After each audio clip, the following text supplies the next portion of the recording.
Hello বন্ধুরা, আবারও চলে এলাম একটা নতুন রান্না নিয়ে। আজকে রান্না করব খারকোল পাতা বাটা।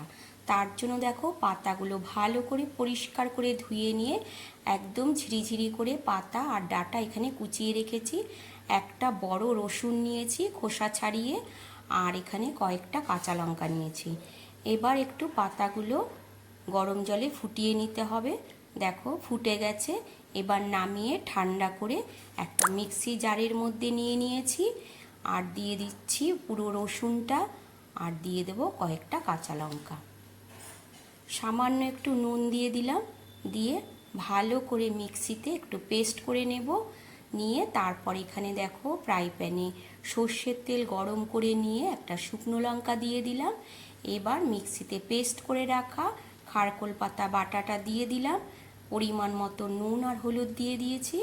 এবার ভালো করে একটু এইভাবে নেড়ে চেড়ে জলটা একদম শুকিয়ে নেব। জলটা শুকিয়ে গেলে তারপর নামিয়ে নেব। তাহলেই আজকে রান্না রেডি হয়ে গেল, খারকোল পাতা বাটা। আজকে রান্নাটা তোমাদের কেমন লাগলো বন্ধুরা, অবশ্যই জানিও। আর ভালো লাগলে একটা লাইক কমেন্ট করে দিও। আবারও তোমাদের সাথে দেখা হবে অন্য একটা রান্নার ভিডিও নিয়ে। ততক্ষণের জন্য তোমরা সুস্থ থেকো, ভালো থেকো, টাটা।